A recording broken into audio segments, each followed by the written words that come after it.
Hello বন্ধুরা, কেমন আছো সবাই? আশা করি সবাই ভালো আছো, আমিও খুব ভালো আছি। তো সবার আগে সবাইকে জানাই শুভ দীপাবলির অনেক অনেক শুভেচ্ছা ও ভালোবাসা আমার সকল বন্ধুদের। আর আজকে আমরা যাচ্ছি বড় মায়ের মন্দিরে। তো এখানে দেখো আমরা বড় মায়ের মন্দিরে এসছি। এসে আমরা মানে প্রথম গেটের থেকে ঢুকছি, আর প্রথমে ঢুকেই মাকে দেখলাম, তারপর আমরা যাচ্ছি গঙ্গার দিকে। আর এখানে দেখো গঙ্গায় স্নান করে তারপরে ডন্ডি কাটছে এই যে ইনি।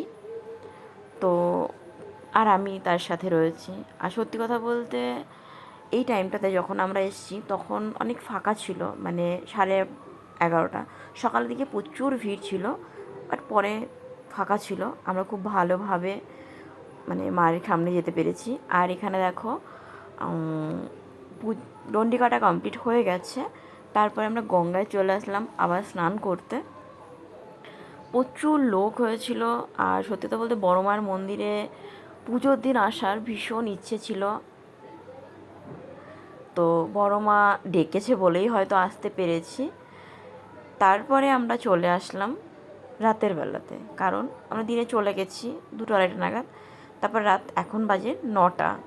তো আমরা মায়ের মন্দিরে অঞ্জলি দেব বলে আমরা এসেছি বড় মায়ের কাছে রাতের বেলাতে। তো তারপর দেখো কত ভিড়, এখন সবে রাত 9টা বাজে।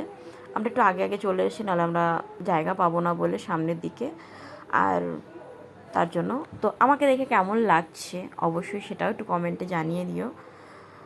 আর ছোটোদের অনেক ভালোবাসা, বড়দের আমার প্রণাম। সবাই ভালো থেকো, সবার পুজো যেন খুব ভালো কাটে, মা সবাইকে খুব ভালো রাখে। আর এই দেখো মা, আমি এই প্রথমবার মাকে দেখেছি। আর আমি প্রথমবার মাকে দেখে আমার মানে চোখ থেকে জল বেরিয়ে গেছে। মায়ের এই রূপ দেখে আমি কখনো এর আগে দেখিনি। ফটোতে অনেকবার দেখেছি, এবার সামনের থেকে দেখার ভীষণ ইচ্ছে ছিল।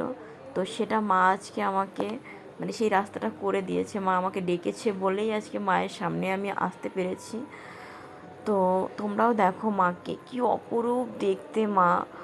মানে আমি সামনে থেকে যদি যারা দেখেছে তারা তো জানে, যারা না দেখেছে তারা মানে বিশ্বাস করতে পারবে না।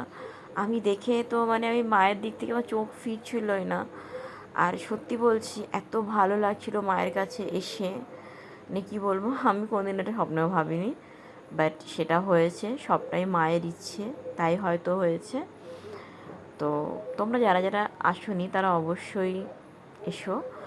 আর এখন বাজে রাত 2:30। তো আমরা এখানে অঞ্জলি দেওয়ার জন্য সবাই দাঁড়িয়ে পড়েছি, দেখতেই পাচ্ছ প্রচুর লোক স্টেশনের ওখান থেকে নিয়ে মায়ের সামনে। আর আমরা পুরো মায়ের সামনেই ছিলাম।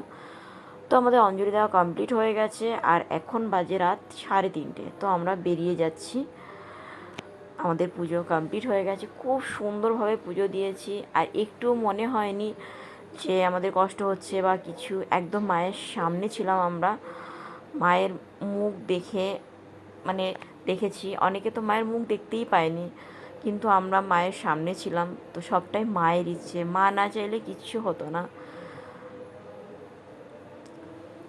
সত্যি বলছি, মানে আমার কোনো ভাষা নেই মাকে দেখে, মানে সত্যি অপরূপ। তো তোমরাও দেখতেই পাচ্ছ মাকে। যাই হোক, সবাইকে বলি সবাই ভালো থেকো, সুস্থ থাকো, আর বড় মা যেন সবাইকে ভালো রাখে। ভালো থাকবে, টাটা।